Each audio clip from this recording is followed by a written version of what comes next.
اعوذ باللہ من الشیطان الرجیم بسم اللہ الرحمن الرحیم الحمد للہ رب العالمین وصلی اللہ علی محمد وآلہ الطاہرین.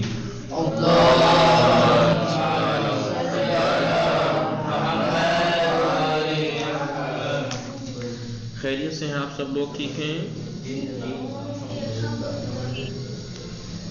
جی. فاطمہ زہرا آپ ٹھیک ہیں؟ جی عارف حسن رئیسہ آپ ٹھیک ہیں؟ جی. ٹھیک. عارف حسن، فاطمہ زہرا اور رئیسہ. ہماری گفتگو کتاب پیغمبر اسلام، کتاب پیغمبر اسلام تاریخ میں گفتگو کائے کی چل رہی تھی؟ گفتگو چل رہی تھی اس بارے میں کہ قرآن کو جمع کیسے کیا گیا، کب کیا گیا، سوروں کی ترتیب تالیف کیسے ہوئی.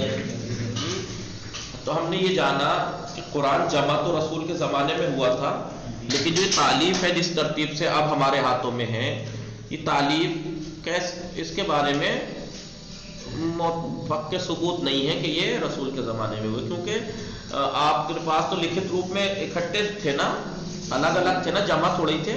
مثلا مثال کے طور پر ایک آیت نازل ہوئی، ایک پرچے پہ لکھ لی جو بھی تھا لکھنے کی چیز، یا پورا سورہ ایک جگہ لکھ لیا، ایک او الگ ہو گیا. اب پن لگی ہوئی تو تھی نہیں کہ سب کو پن لگا کے کتابی شکل دے دی گئی ہو. لہٰذا پیچھے ہم نے پڑھا کہ کچھ لوگوں کے مصحف خود وہ ایک جیسے نہیں تھے. کس اعتبار سے؟ سوروں کی ترتیب کے اعتبار سے. جی آواز آ رہی ہے میری آپ سب کو؟ سوروں کی ترتیب آگے پیچھے، کسی کے کہاں کوئی سا سورہ پہلے تھا، کسی کے کوئی سا. آواز آ رہی ہے عارفہ، فاطمہ زہرا، رئیسہ؟ جی اگر آ رہی ہے. جی. لہذا یہی بات کل ہم نے پڑھی. ٹھیک ہے. کچھ بتایا آپ یہاں پر ابن ندیم نے ان لوگوں کی شناخت اس طرح کرائی ہے کہ جن لوگوں نے قرآن رسول خدا کے زمانے میں جمع کیا تھا. ابن ندیم لکھتے ہیں کہ رسول کے زمانے میں جن لوگوں نے قرآن جو جمع کیا تھا وہ یہ لوگ ہیں. کون کون تھے؟ علی بن ابی طالب علیہ السلام، سعد بن عبید، ابو درداء، عویم بن زید، معاذ بن جبل، ابو زید، ثابت بن زید، ابی بن کعب، عبید بن معاویہ اور ثابت بن ضحاک. یہ لوگ تھے کہ جنہوں نے رسول کے زمانے میں قرآن جمع کیا تھا. لیکن ان میں سے ہر ایک کے پاس ایک قرآن تھا، ان سب کے پاس قرآن تھا جس میں تمام آیتیں اور سورے جمع تھے، لیکن ان میں دو کمیاں تھیں، ان میں دو نقص تھے. پہلی بات تو یہ کہ کتاب کی شکل میں نہیں تھے، پرچے پرچے، وہ بھی جس چیز پہ بھی لکھا ہوا تھا، لکڑی کی چھال پہ لکھا ہوا، کہیں پتے پہ لکھا ہوا، کہیں پہ کپڑے پہ لکھا ہوا، وہ سب ایسے لکھا ہوا تھا، لیکن وہ کتابی شکل میں نہیں تھا، کتاب کی شکل میں نہیں تھا. دوسری کیا کمی تھی؟ دوسرے یہ کہ سورے کے قبل و بعد کے اعتبار سے بھی ان میں اختلاف تھا. کسی کے ہاں مثلا کوئی سا سورہ پہلے تھا، کسی کے کوئی سا پہلے اور کوئی سا بعد میں، ایسے ترتیب میں بھی اختلاف تھا. رسول خدا نے اس کے علاوہ طریقوں سے بھی اور طریقوں سے بھی قرآن کو جمع کیا تھا، لیکن یہ تعلیف صرف لوگوں کے حافظے میں تھی، لوگوں کے ذہن میں تھی، بس حفظ کی ہوئی کہ ایسے ترتیب سے. پیغمبر نے اصحاب سے تاکید کی تھی کہ نازل شدہ آیات کو حفظ کریں، زبانی یاد کریں، تو اصحاب بھی اس بات کا خیال رکھتے تھے. لہذا بہت سارے لوگ قرآن جمع کرنے میں مشغول ہو گئے، اور انہوں میں سے بعض نے قرآن حفظ بھی کر لیا، تو وہ بعد میں حافظ کہلائے. کیا کہلائے؟ حافظ کہلائے. ٹھیک ہے.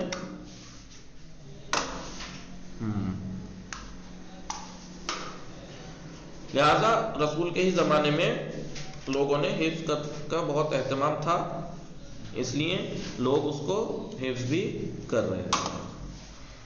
السلام علیکم آقا. وعلیکم السلام ورحمۃ اللہ. سمجھ میں آیا کیا کہ لوگوں نے حفظ کر رکھا تھا، قرآن حفظ کر رکھا تھا کتابی شکل میں. لہٰذا بہت سارے لوگوں نے قرآن جمع کرنے میں مشغول ہوگا اور انہی میں سے بعد نے حفظ کر لیا اور حافظ کہلائے۔ حفاظ قرآن اصحاب کے نزدیک قابل احترام تھے، جو قرآن کو حفظ کرنے والے لوگ تھے حافظ، وہ اصحاب کے نزدیک قابل احترام تھے، وہ لوگ ان کا احترام کرتے تھے، اور قرآن کے محافظ اور مددگار شمار کیا جاتا تھا، یعنی کہ قرآن کے محافظ ہیں، مددگار، اور قرآن حفظ کر کے وہ دوسرے افراد تک منتقل کرتے تھے۔ لہذا اصحاب بھی ان کے حافظے سے فائدہ اٹھاتے اور ضرورت پڑنے پر ان کی طرف رجوع کرتے تھے۔ جب کوئی بات ایسی آتی تھی، قرآن کا ذکر یا آیتوں کے بارے میں مسئلہ پاتا تھا پیش، تو ان لوگوں کو بلا کے پوچھا جاتا تھا۔ بلکہ قرآن تالیف کرنے والوں نے ابو بکر اور عثمان کے دور میں انہی حافظوں سے استفادہ کیا جن لوگوں نے قرآن کو جمع کیا کتابی شکل میں ابو بکر اور عثمان کے دور میں، جی تو انہی جو حافظ تھے رسول کے زمانے میں، جنہوں نے قرآن کو باقاعدہ رسول کے سامنے سناتے تھے، پڑھتے تھے، پھر حفظ کر رکھا تھا، انہی سے انہوں نے استفادہ کیا کہ بتائیے کہ یہاں پہ ٹھیک ہے، یہاں پہ کہاں پہ ہے۔ یہ رسول اکرم کے زمانے میں انہی دو طریقوں سے قرآن تالیف ہو کر جمع ہوا۔ کون سے دو طریقے؟ حفظ کر کے اور وہ لکھاوت روپ میں ایک جگہ جمع تھی، اور مسلمانوں کے لیے باقی رہ گیا۔ اور دوسری بار کب جمع ہوا؟ یہ ابو بکر کے دور خلافت میں تالیف ہوا، پہلے خلیفہ جو بنے تھے، یہ تو پہلی بار جمع ہوا رسول کے زمانے میں، ٹھیک ہے۔ دوسری بار کب جمع ہوا؟ پہلی دفعہ تو رسول کے زمانے میں، دوسری بار ابو بکر کے زمانے خلافت میں۔ اگرچہ رسول خدا کے زمانے میں آپ کی بلا واسطہ نظارت کے ساتھ پورا قرآن آیات و سور و سمیت تختیوں پر تحریر ہو کر محفوظ ہو چکا تھا، بغیر کسی واسطے کے آپ خود موجود تھے، جی رسول خدا کے زمانے میں بغیر کسی واسطے کے آپ ڈائریکٹ خود موجود تھے، نظارت کر رہے تھے، نہیں سب دکھائے دیکھ رہے تھے، سرپرستی کر رہے تھے، اسی وقت قرآن جو ہے وہ آیات اور سور و سمیت تختیوں پر لکھا ہوا محفوظ ہو چکا تھا، ذہنوں میں بھی محفوظ تھا، تختیوں پر بھی تحریر ہو کر محفوظ تھا۔ اسی طرح کچھ اصحاب کے حافظے میں بھی محفوظ تھا، لیکن مزید اطمینان اور زیادہ اطمینان اور مضبوطی کے لیے کچھ تبدیلیوں کی ضرورت تھی کہ کہیں یہ مس نہ ہو جائے، اس کی حفاظت کی ضرورت تھی۔ چونکہ پہلی بات تو یہ کہ تمام آیات اور سورے ایک جگہ کتابی شکل میں جمع نہیں تھے، بھئی رسول کے زمانے میں جو قرآن جمع ہوا وہ تختیوں پر جن چیزوں پہ جمع ہو لکھا گیا تھا وہ ایک جگہ اکٹھی کر کے مثلا ایک روم میں رکھ دی گئی، وہ کتابی شکل تھوڑی تھی اور لوگوں کے حافظے میں محفوظ تھا۔ تو ہو سکتا ہے کہ وقت کے ساتھ گزرنے کے ساتھ وہ آگے پیچھے کر بیٹھتے، نہیں کر بیٹھتے لوگ، اس لیے اس کی حفاظت کی ضرورت تھی۔ کتابی شکل میں تو تھی نہیں، بلکہ مختلف تختیوں پر پراکندہ طور پر موجود تھے قرآن کی آیتیں اور سورے، لہذا کمی اور زیادتی کا امکان تھا کہ کہیں کم نہ ہو جائے یا زیادہ نہ ہو جائے۔ اس کے علاوہ ایسے قرآن سے استفادہ بھی سخت تھا۔ کیسے استفادہ کر لیں گے ایسے قرآن سے کہ ایک کمرے میں پرچے پرچے بکھرے پڑے ہوں، مثلا مثال دے رہا ہوں، اور الگ الگ رکھا ہو، آپ کو کیا پتہ کیسے استفادہ کریں گے آپ۔ دوسری بات یہ کہ جو حفاظ آسمانی کتاب کے محافظ و معاون تھے، جو حافظ اس آسمانی کتاب کی ذمہ حفاظت کرنے والے اور مددگار تھے، وہ ضروری موقع پر ان کی طرف رجوع ہوتا تھا، رجوع کرتے تھے ان کی طرف۔ لہذا جب ان کے مرنے یا شہادت کا وقت قریب ہوا اور اس وقت اس بات کا خطرہ محسوس ہونے لگا کہ بھائی دیکھیے قرآن ایک مثال کے طور پر تختیوں پر، پارچوں پر، چھال پر، لکڑیوں کی لکھا ہوا ایک جگہ جمع ہے، اور قرآن حافظین کے ذہن میں ہے کہ کس ترتیب سے یاد ہے انہیں۔ اب بتاؤ وہ کب تک زندہ رہیں گے حافظ؟ مرنا ہے نا انہیں بھی۔ جب ان کا وقت قریب آیا تو ان کے مرنے کے ساتھ ساتھ خطرہ تھا نہیں تھا قرآن کو کہ قرآن میں سے کچھ مس نہ ہو جائے؟ تو یہ خطرہ محسوس ہونے لگا ان کے مر جانے سے آیات کا عظیم حصہ نابود ہو جائے گا، یہ خطرہ تھا۔ جیسا کہ جنگ یمامہ میں اوپر پڑھا تھا کہ تقریباً 70 شہید ہوئے حافظ، کچھ حافظ قرآن مارے گئے، تو اتنا خطرہ پیدا ہو گیا، ڈر بیٹھ گیا لوگوں میں، مسلمانوں میں، کہ اگر یہ حافظ مر گئے تو پھر کون بتائے گا قرآن کا کون سا سورہ کس کے بعد ہے، کیا کیا ہے، کیونکہ وہاں تو لکھا ہوا کاغذ ایک جگہ تھوڑا ہی ہے، سب وہ تختیاں وختیاں ایسی رکھی ہوئی لکھی ہوئی۔ تو کیا ہوا کہ ابو بکر نے حکم دیا کہ تمام قرآنی آیات ایک صحیفے میں جمع کی جائے، کتابی شکل دی جائے۔ سیوطی لکھتے ہیں، ایک راوی ہے کہ زید بن ثابت نے کہا کہ ابو بکر نے جنگ یمامہ کے بعد مجھے بلایا۔ کس نے کہا؟ یہ زید بن ثابت، یہ بھی ایک حافظ، مجھے بلایا ابو بکر نے اور کہا اور اس وقت عمر بن خطاب وہاں موجود تھے، جب مجھے بلایا وہ موجود تھے، اور مجھ سے کہا عمر میرے پاس آ کر یہ کہتے ہیں کہ جنگ یمامہ میں بہت سارے حفاظ مارے گئے ہیں، مجھے ڈر ہے کہ کہیں اسی طرح دوسرے جنگوں میں بھی حافظ قرآن نہ مار دیے جائیں اور اس طرح سے قرآن کا خاصا حصہ نابود ہو جائے گا۔ اگر ایسا ہی ہوا، حافظ مرتے گئے، قرآن کس سے پتہ لگے گا ہمیں؟ لکھے ہوئے رکھا ہے وہ تو ہو سکتا ہے اس میں مطلب آگے پیچھے ہو جائے، لہٰذا میری تو رائے ہے کہ آپ قرآن جمع کرنے کا حکم دیں۔ اس نے عمر نے مجھ سے یہ کہا ہے، میں نے اس لیے تمہیں بلایا ہے۔ زید کہتے ہیں کہ میں نے عمر سے کہا ہم وہ کام کیسے انجام دیں جو رسول خدا نے نہیں کیا؟ جو کام رسول خدا نے نہیں کیا وہ ہم کیسے کریں؟ تو عمر نے جواب دیا خدا کی قسم یہ کام ضروری اور بہتر ہے۔ پھر اس درجہ مجھ سے اصرار کیا، تاکید کی کہ ہم بھی ان کے ہم خیال ہو گئے کہ ہاں بھائی کبھی خطرہ ہو جائے قرآن کے مس ہونے کا، جمع کرنا چاہیے کتابی شکل۔ زید کہتے ہیں پھر ابو بکر نے مجھ سے کہا کہ تم ایک عقل مند اور بھروسے کے قابل اعتماد جوان ہو، بھروسے لائق انسان ہو، اور کاتب وحی رہ چکے، اور وحی تم نے لکھی ہے رسول کے زمانے میں، لہذا کافی غور و خوض کے ساتھ قرآن جمع کرو، غور و کچھ بات ادھر ادھر نہ ہو جائے۔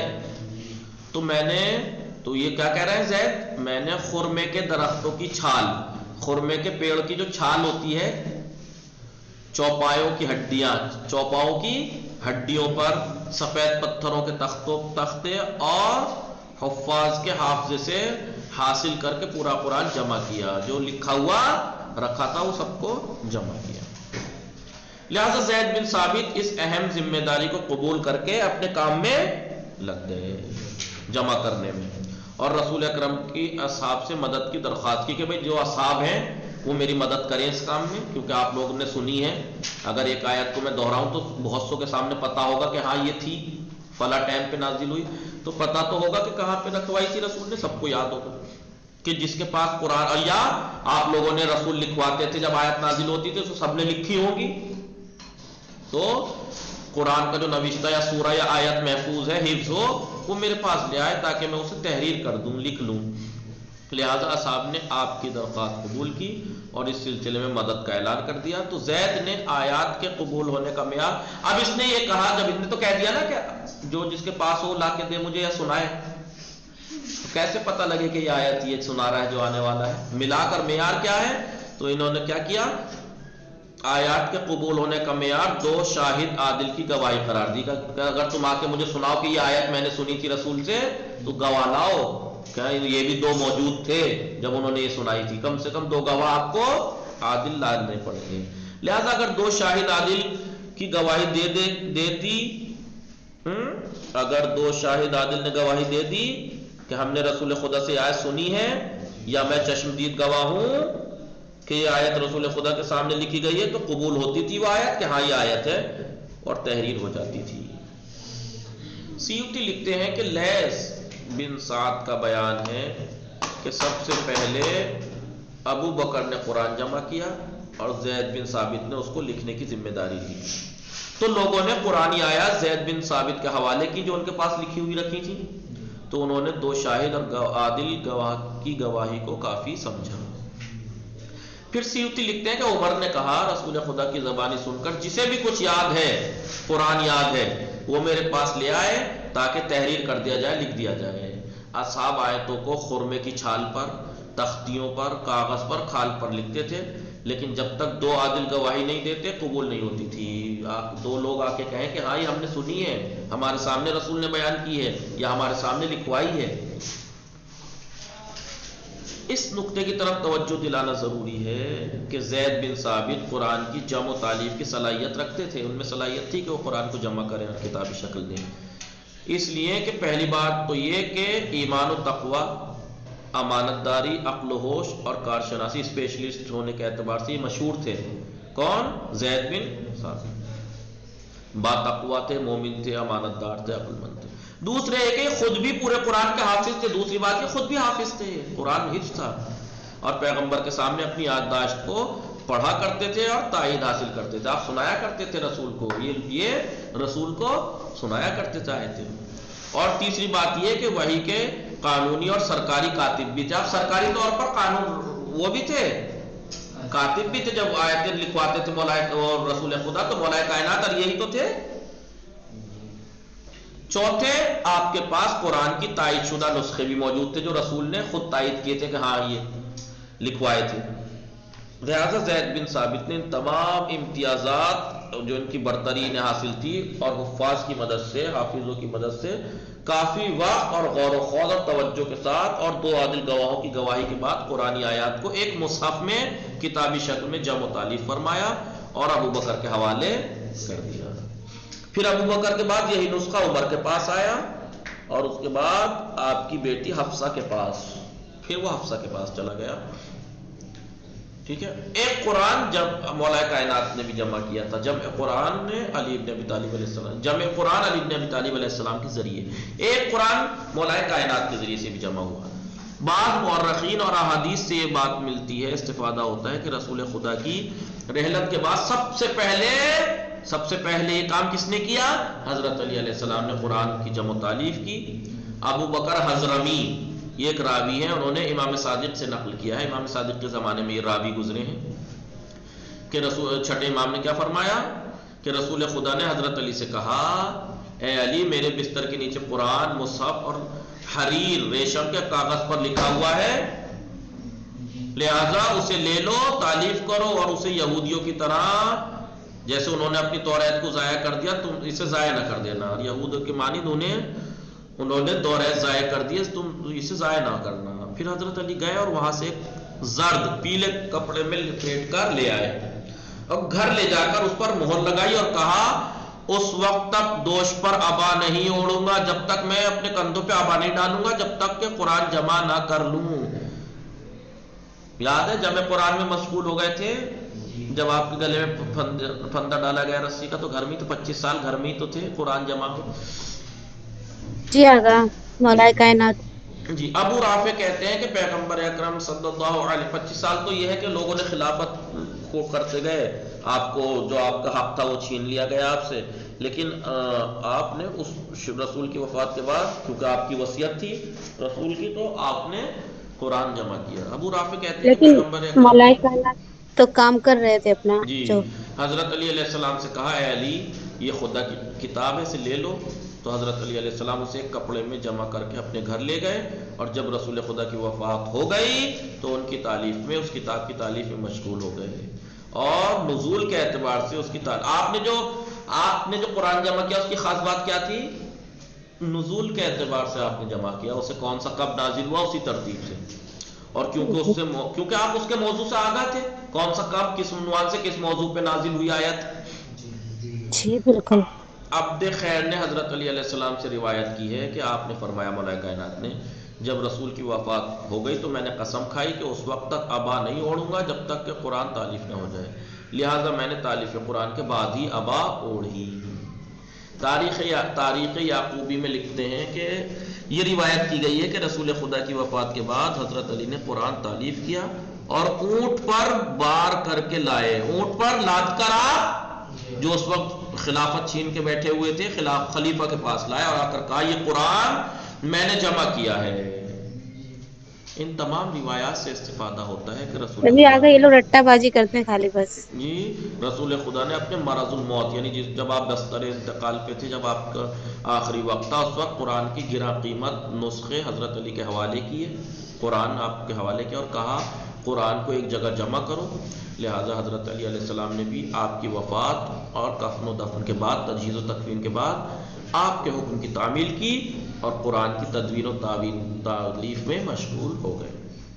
اور جب تمام ہو گیا یہ کام تو حکومت وقت کے سامنے پیش کیا، لیکن قبول نہیں کیا ان لوگوں نے، کیونکہ انہیں پتہ لگتا نا کہ آپ نے جو لکھا ہے وہ شان نزول کے ساتھ لکھا ہے، جیسے کون سا کس کے بارے میں کیسے نازل ہوا ہے کہ کون منافق کون سب کے، تو اس میں تو ایسے خوب واضح نہیں ہے کہ موجودہ قرآن اور حضرت علی کے قرآن میں کتنا فرق ہے. یہ تو معلوم نہیں ہے کہ حضرت علی نے جو جمع کیا اور اس قرآن میں کتنا فرق، لیکن آیتیں وہی تھیں سب. تو یہ نہیں ہے کہ مطلب وہ قرآن نہیں تھا، یعنی اس میں تفسیر تھی ایک طرح سے.